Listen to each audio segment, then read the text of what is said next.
Breaking news alert.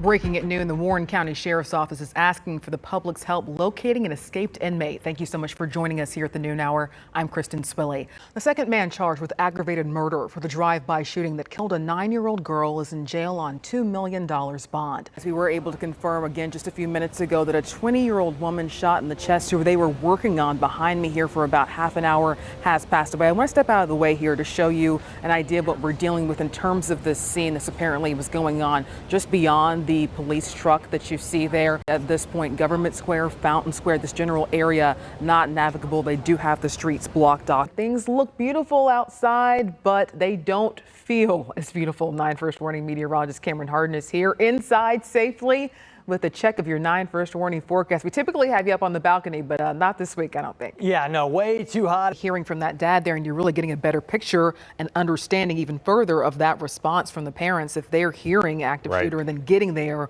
realizing that it's probably not one. Now, obviously, we know it's a hoax, but just even painting a clearer picture of that just absolute panic. I love this. She's right, I'm doing okay.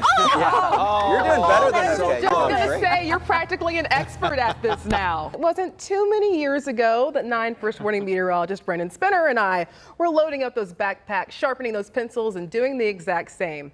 Check this out, guys. You were always a cute kid, though. We really had to sift through my kid pictures to find some ones that could They were adorable. Y'all not finna get me kicked out the union. We wouldn't dare. Yeah, but they said I could come and promote my shows because the shows have nothing to do with TV. So yes, I'm here. There you go. Absolutely. So we do want to ask you about that because obviously the actors have joined the writers in this big strike. How realistic do you feel like it is for the actors to get the demands and the writers to get the demands that they're asking for?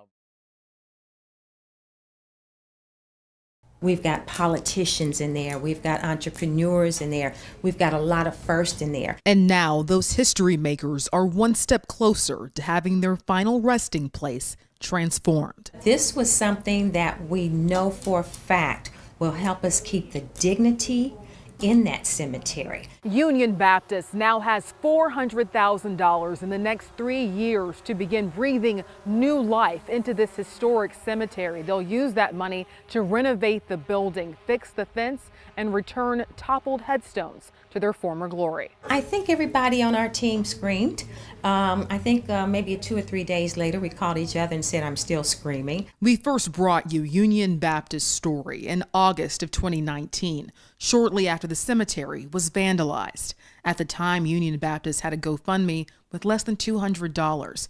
Senator Sherrod Brown's office saw the story and worked with the staff to secure money for renovations. This cemetery, like old church cemeteries all over the country, was falling into disrepair. So we thought maybe we can do something about this. It started with the story that you did, that Kristen Swilley did on WCPO. Brown, city, and county officials visited the grounds, and in November, he introduced a bill to preserve historic cemeteries across the country. I went to a Republican senator from Tennessee, Senator Alexander, and talked about this with him to establish some kind of a network within the National Park Service. That's important, Union Baptist officials say, to help preserve their history and their future. This is not just African American history. This is American history. Kristen Swilley, WCPO, 9 News. Family on three, family on three. 1, 2, 3.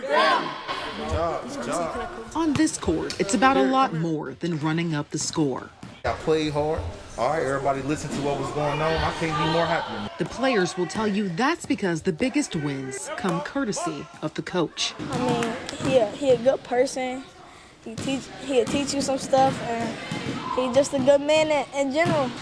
Everything that so far that I see him, everything he say positive. He never in a bad mood, nothing of that. Jared Ward is from Avondale, where he says not everyone gets a fair shot. He spoke to us in the neighborhood where he grew up, a place he's now trying to help. Here, a lot of our kids grow up early. They're left to be babysitters. They're left to be fathers. They're left to be mothers. And it's hard for them to actually be kids. Ward knows his life, like many here, could have pivoted or even been cut short. The fact that I have 2 older brothers who never made it past the age of 21. I have friends who never got to have kids. I know girls who die young. He says he's here today because of mentors he met at a local Boys and Girls Club. So me knowing that and knowing that it's a shortage, I spread myself thin and I make sure that I'm able to touch every single kid that comes around. That's where the game comes in. A self-described youth advocate and athletic director for Elevated Excellence Sports Academy, Ward also runs Baller Sports Group, a nonprofit designed to be an outlet for kids once in his shoes. It means a lot because, like I said, it keeps my kids busy, keeps them out of trouble, which is very important in these days and times. He also makes a point to focus on mental health. That kids can talk to people, kids can go to their coach, kids can go to a therapist, or they can go to anyone that they respect to be able to vent and receive that different type of love that only certain people can give. Because on this court, Ward believes every player can make it with the right fans cheering them on. That's what keeps me going, to know that any day could be that day. But for the kids around here to know that I have a voice, I've been them. I've been down in the dumps. I didn't have anywhere to go. I've been that person who got in trouble in the police car on the way to the district. I've been that person. But I also know that it's a better way. Kristen Swilley, WCPO 9 News. Thank you so much for joining us here at noon. I'm Kristen Swilley. Things look beautiful outside, but they don't feel as beautiful. 9 First Warning meteorologist Cameron Harden is here inside safely with a check of your 9 First Warning forecast. We typically have you up on the balcony, but not this week, I don't think. Yeah, no, way too hot. Cam, thank you. The fourth defense attorney for a man accused of murder withdraws from his case. Officials say Toby Madden fatally stabbed his longtime girlfriend, Rochelle Broussard. Our partners at the Journal News report his most recent attorney claimed Madden refused to speak with him. Madden's last 3 attorneys also accused him of not cooperating. A pre-trial date is set for August 18th. Well, the Brent Spence Bridge is getting some attention today from both Kentucky and Ohio's governors, Andy Beshear and Mike DeWine, will both be in the tri-state today, along with officials with the Kentucky Transportation Cabinet and ODOT. They'll announce the design-build partners for the companion bridge, which will be built alongside the current bridge. Groundbreaking on the massive project could take place as early as this November. Today's announcement will take place at 3 p.m. Well, 500 volunteers from organizations across Cincinnati are getting together today to give Madisonville a makeover. And it's all about the schools, making them greener and giving kids a dynamic learning experience. We stopped by John P. Parker Elementary School this morning as the work began there. Representatives from the Cincinnati Reds, Community Fund, P&G, the Cincinnati Zoo, and Children's Hospital are giving the students a nature playscape and outdoor classroom, a STEM lab with solar panels, a pollinator garden, and much more. The community makeover project began at 8:30 and is expected to wrap up around 3 with closing ceremonies and a dedication.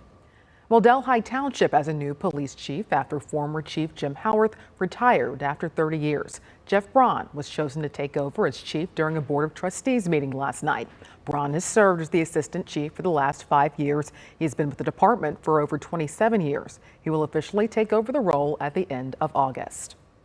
Well, in an unexpected turn, the Hunter Biden plea deal is off for now. After hours of scrutiny, the judge overseeing the Biden hearing ordered both sides to continue talking and return to court next month. A key question, would the plea deal grant Hunter Biden immunity for other possible crimes? ABC's Justin Finch is in Washington with a closer look. Well, Metro is giving out free rides August 8th. It's about providing easier polling access during the special election. That includes Metro's Access Paratransit program and Metro Now trips, as well as fixed routes. Metro Now expanded to Northgate and Mount Healthy, as well as Springdale and Sharonville. Right now, plenty of counties across the state are holding their own fairs. This comes as the Ohio Department of Agriculture is offering more training for the state's fair industry. More than $2,000 in additional training and certification will be provided to ride operators across the state. In the tri-state, the Butler County and Clermont County fairs are taking place right now. You can buy tickets to Butler County's fair online, and Clermont County, you'll have to buy them in person. Well, it could soon be lights out for an iconic part of the Cincinnati skyline. Renovation plans are in the design phase for the new convention center, and 3CDC says all options are on the table for the iconic sign. The current sign spells out Cincinnati, lights up to celebrate different days, special events, and its future is unclear for now. But 3CDC says that if the sign changes, they'll still want to make sure it's something Cincinnatians will be proud of. 3CDC says they plan to share new renderings for the Duke Energy Convention Center at the end of next month and start construction next summer. Setting the stage, the first GOP debate is less than a month away. We look at the candidates you'll see on the podium. And talking about practice, Bengals training camp is officially underway, how the team is preparing for another season. You're watching WCPO 9 News at noon.